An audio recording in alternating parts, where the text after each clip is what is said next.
พากินพาเลาะมื้อนี้ยุ่งมาแบบแนวพี่ว่าบ่ได้เกี่ยวกับไปกินจักหน่อยเลย พอดีว่ามื้อนี้นะมีภารกิจใหญ่ที่เขากำลังสิได้รับเลยว่ามาขอพรจาก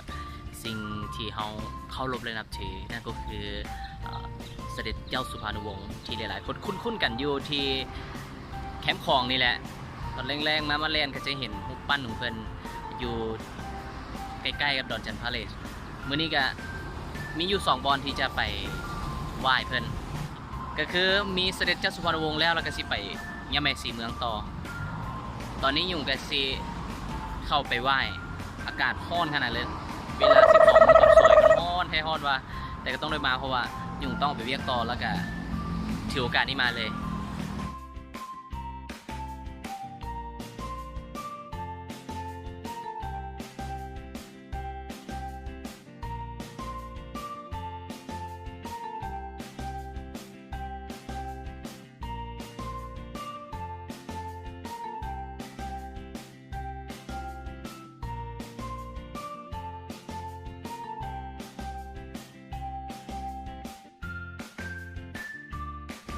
โอเคตอนนี้ยุ่งก็เดินทางมาฮอด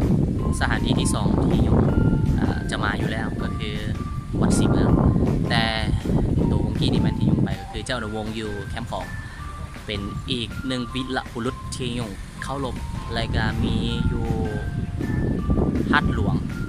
ก็คือเป็นองค์พญานาคหรือว่าเอิ้นว่าหลวงปู่ศรีสัตนาคแล้วก็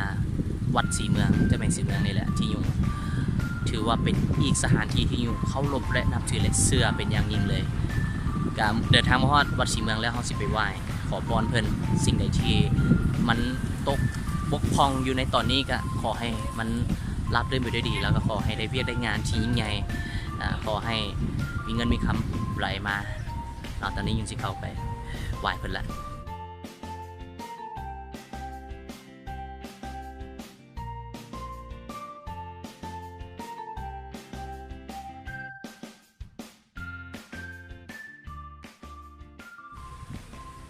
หลังจากที่ยุงเข้ามาทางด้านในอยู่ทางด้านหลังของยุงก็เป็นยะแม่ศรีเมืองแต่ได้ขอพรเป็นที่เรียบร้อยแล้วใครที่อยากจะมาก็มาได้ตอนนี้ก็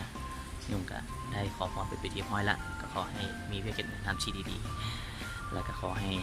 ได้งานใหญ่ๆที่กำลังจะมาถึงนี้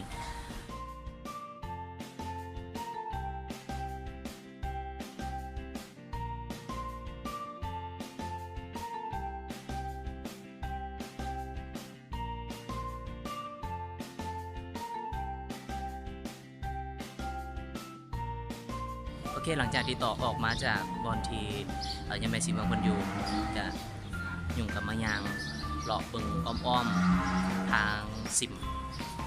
ของวัดศรีเมืองอยู่ในสิมก็จะมีพระองค์ใหญ่เดี๋ยวยุ่งสิพาเข้าไปเบิ่งแล้วก็อยู่ในสิมเพิ่นก็จะมีพิธีแบบสุดรดน้ำเสียงซีมัดแขนหลายเลยแหละอยู่ทางด้านในนี่หลายคนอาจจะเคยมาแล้วขอให้ทุกคนมีความสุขกับวิดีโอนี้ไปนำขอให้ได้บุญแล้วก็ขอให้ประสบผลสำเร็จในหน้าที่การงานเนาะ